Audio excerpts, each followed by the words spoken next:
So recently I've been looking into a bunch of weird music from around the world, and I couldn't help but notice that some of it sounds similar even though the geographic origin and when it was made is completely different. For instance, take a listen to this dubstep track and this Baroque sample.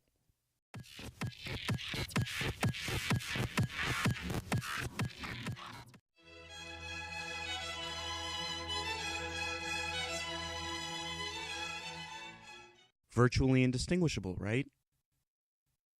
Okay, maybe it's not all too similar, but there are some elements that do line up, and to prove to you that I'm not completely out of my mind, I'm going to go ahead and analyze some works for you. What we do here is go back.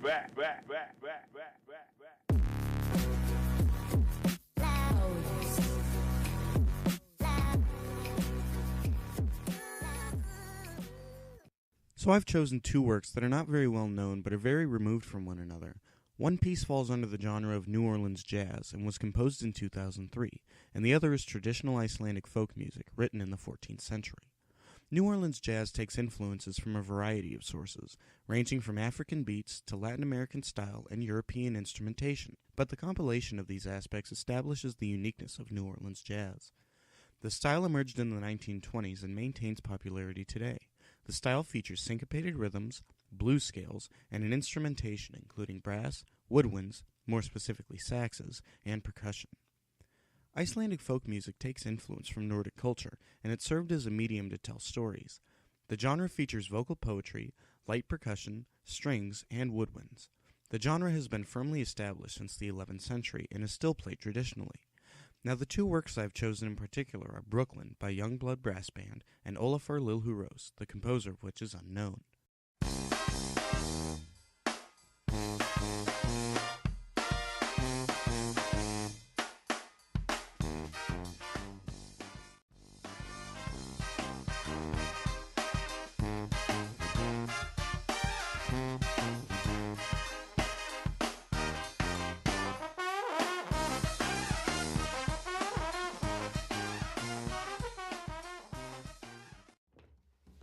Ólafur reið með björgum fram, villir mann, hitt hann fyrir sér álvaran, var rauður loginn brann, líðan lagði byrinn undan björgunum, líðan lagði byrinn undan björgunum fram.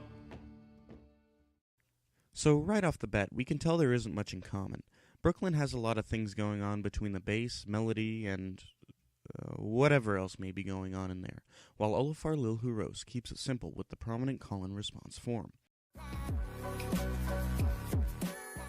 But if we take a closer look at the phrasing outlined in the scores and listen a little closer, we notice that Brooklyn displays its own form of call and response between the tuba and the high voices, especially in the beginning. In instrumental adaptations of Olafur Lilhuros, a bassoon, used as a baritone voice, opens each phrase, as the tuba does in Brooklyn. The piccolo then answers to the bassoon as the trumpets and saxophones do the tuba. This call and response between the low and high voices continues throughout both works. The bass part played in the tuba in Brooklyn repeats through the entire song with minimal variation and serves as a basso ostinato. The drone in Olafur Lilhuros is played by strings, and since the song is strophic, the drone continues throughout, making the drone a basso ostinato as well. A good majority of the phrases in both pieces end in perfect authentic cadences. Not only do they end in 5-1 chords, they end as PACs, which is rather specific. Perfect authentic cadences seem to be the only cadences expressed in either song, with the exception of some IACs, but that's only because it was a 5-1 and did not top off in the tonic. Neither song contains a key change, so half cadences are not portrayed in either. The odd syncopation in Brooklyn displays some hemiola in the recurring tuba phrase, but the strong one beat is consistently emphasized, as it is also in Olafur Lilhuros. In every measure of both works, the one beat has a distinct note on it to emphasize the beat. In Brooklyn, it is usually held by the tuba, whereas in Olafur Lilhuros it is split between voices throughout. So there you have it. Although these pieces, along with millions of others around the world, sound nothing alike, they have quite a few elements in common despite geographic and time barriers, and this has to do primarily with the mechanics of music as a whole. We can trace all similarities back to early musical development, for that laid down the basis for which music would grow around the world. Without that basis, who knows? Maybe music wouldn't have the artistic meaning to it that it has today.